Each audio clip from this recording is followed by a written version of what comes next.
ассалому алайкум бинандагони азизу арҷманди телевизиони симои шаҳри Панҷакент. нашри навбатии барномаи иттилоотии пайғом манзури шумост.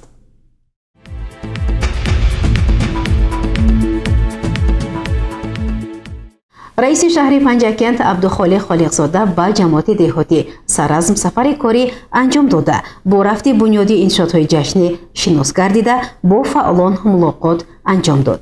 Ба гузоришҳои хабарнигорони мо аз ҷараёни сафари кории раиси шаҳри Панҷакент Абдухолиқ Холиқзода ба ҷамоати деҳотӣ саразм мутаваҷҷеҳ бошед.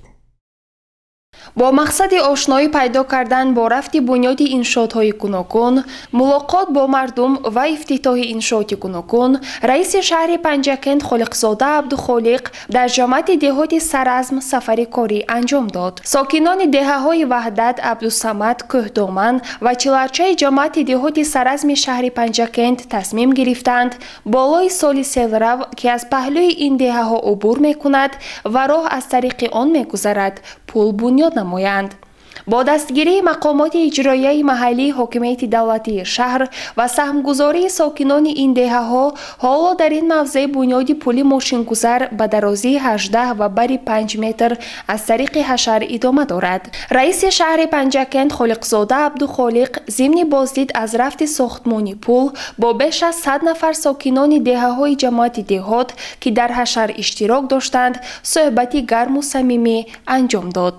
ба онҳо барои ин ташаббус сипос гуфта, нуқтаҳои асосии паёми пешвои миллат президенти ҷумҳурии Тоҷикистон муҳтарам Эмомалӣ Раҳмон ба Маҷлиси олии мамлакат ҷиҳати ободу зебо намудани маҳалли зист ва муҳити атроф шарҳ дода шуд. ҳоло бетонпӯш намудани фарши пул идома дорад ва сокинони деҳаҳо иброз доштанд, ки баъди анҷоми сохтмони он барои мунфарш намудани роҳ низ иқдом мекунанд.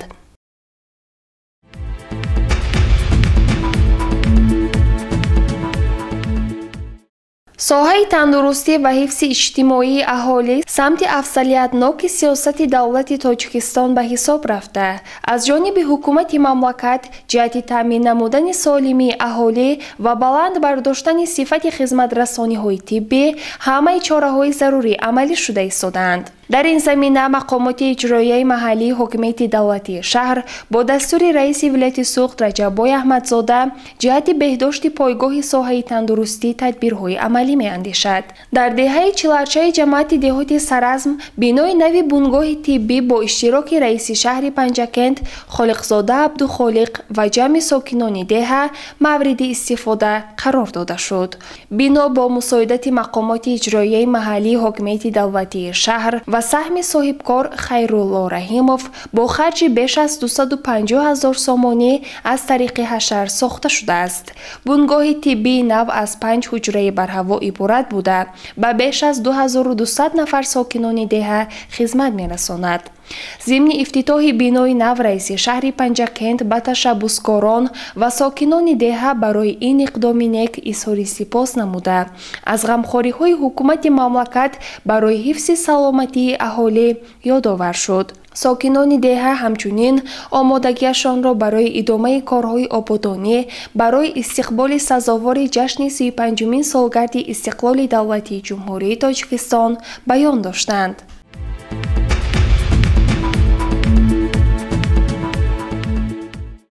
дар идомаи сафари корӣ дар ҷамоати деҳоти саразм раиси шаҳри Панҷакент бо рафти бунёди токзор бо усули ҳавозабандӣ дар ҷамъияти дорои масъулияти маҳдуди нисо шинос шуд. инҷо бо ҷалби мушовирон дар 5 гектар токзор бунёд мекунанд. дар ин замин ниҳолҳои навъҳои гуногуни ангур шинонида, хавозаҳо гузошта барои обёри чоҳи амудӣ низ кандаанд. дар рафти боздид ҳамчунин рафти сохтмони гармхона дар деҳаи Меҳр, тоза кардани каналу ҷойборҳо, истифодаи заминҳо, дигар корҳои омодагӣ ба мавсими кишт мавриди таваҷҷӯҳ қарор гирифта шуд. раиси шаҳри Панҷакент ба масъулин супориш дод, то рафти бунёди иншоотҳо вусъат дода шавад.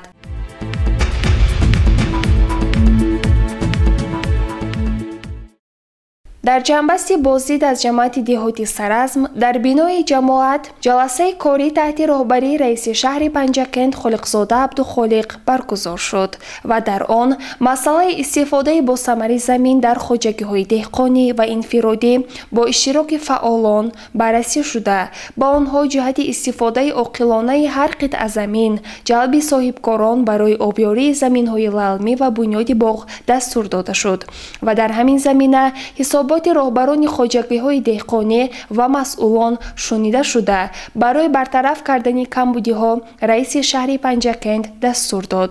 дар идома ҳамчунин раиси шаҳри Панҷакент оид ба нишондодҳои паёми президенти ҷумҳурии Тоҷикистон муҳтарам Эмомалӣ Раҳмон сухан намуда қайд кард ки бояд ҳар яки мо дар пешрафти шаҳру деҳаамон саҳми арзандаамонро гузорем ва ватани худро ободу зеботар намоем.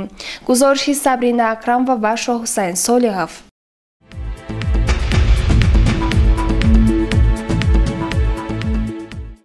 идомаи барномаи иттилоотии пайғом. мақомоти иҷроияи маҳаллии ҳокимияти давлатии шаҳри Панҷакент ба рушди ҳунармандӣ таваҷҷӯҳи махсус зоҳир менамояд ва барои фаъолияти хуби ҳунармандон чораҳои зарурӣ меандешад. идомаи ин мавзӯъ дар гузориши дигари барнома. кулолгарӣ аз санъатҳои қадимаи мардуми тоҷик буда дар тӯли ҳазорсолаҳо аз ҳунари оддии рӯзгор то ба санъати баланди миллӣ табдил ёфтааст. мақомоти иҷроияи маҳаллии ҳокимияти давлатии шаҳри Панҷакент бо мақсади тавсеяи ҳунарҳои мардумӣ, сарҷамъ намудани ҳунармандон, барномаи шаҳрии рушди ҳунарҳои мардумиро қабул намуда дар ин замина тадбирҳои зиёдеро амалӣ менамояд. раиси шаҳри Панҷакент Холиқзода Абдухолиқ аз коргоҳи кулолгарии Тиллобой Кӯҷмуродов ки бо дастгирии мақомоти иҷроияи ҳокимияти давлатии шаҳр аз нав эҳё карда мешавад дидан намуд. дар коргоҳ хумдони нави барқӣ насб карда барои озмоиш чанд намунаи маҳсулоти кулолӣ бо акси симоҳои машҳури таърихӣ ва манзараҳои табиӣ истеҳсол карданд.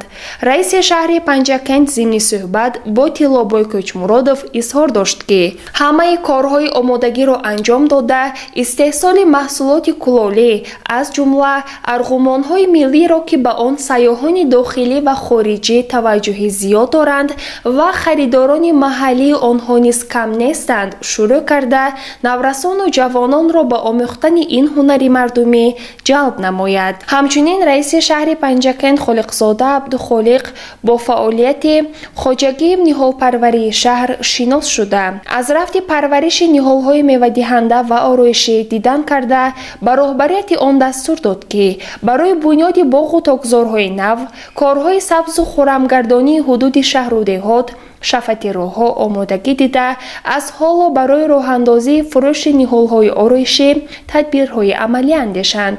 гуфта шуд ки соли ҷорӣ хоҷагӣ беш аз 45 000 бех ниҳолҳои мевадиҳанда ва ороиширо ба фурӯш мебарорад. гузориши Сабрина Акрам ва Вашо Ҳусайн Солиҳов.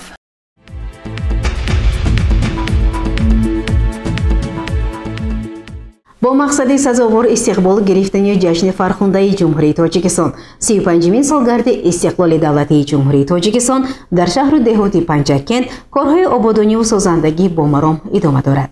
раиси шаҳри Панҷакент Абдухолиқ Холиқзода бо рафти корҳои сохтмонӣ дар биноҳои баландошонаи шаҳр дидан намуд. идомаи ин мавзӯъ дар гузориши хабарнигорони мо таваҷҷӯҳ намоед.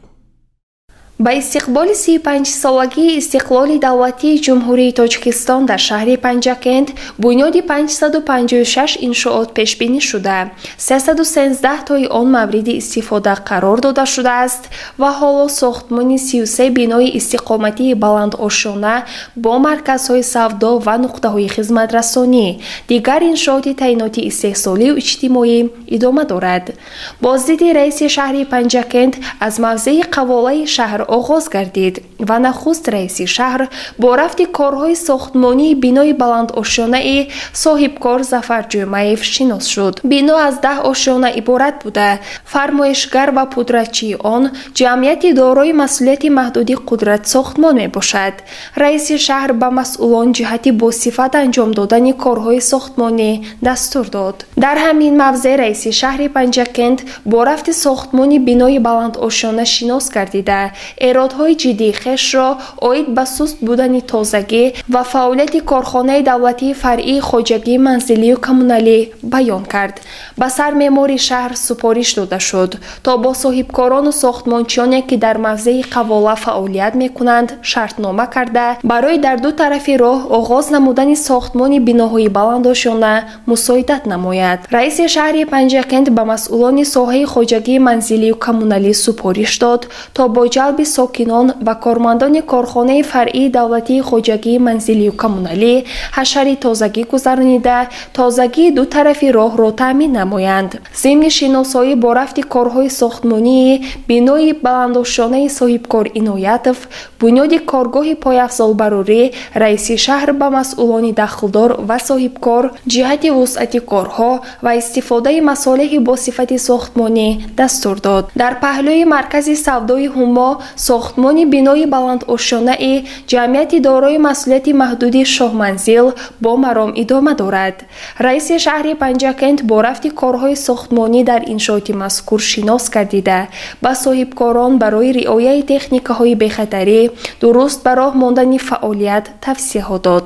ҳамчунин дар мавзеи хиёбони Рӯдакӣ раиси шаҳри Панҷакент Холиқзода Абдухолиқ бо рафти корҳои сохтмонии бинои баландошона бо ҷойгиршавии марказҳои савдои хизматрасонии ҷамъияти дорои масъулияти маҳдуди Яздони Шодмон шинос шуда бо сохтмончиён суҳбат намуда ҷиҳати дар муҳлати муайяншуда ва бо сифати хуб намои зебо ба истифода омода намудани биноҳо, риояи қатъии қоидаҳои бехатарӣ, тезонидани корҳои сохтмонӣ дастур дод.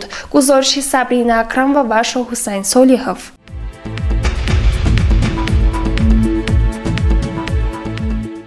бинандагони гиромӣ, инҷо мерасем ба фарҷоми барнома. то барномаҳои навбатӣ саломату сарбаланд бошед. хайр.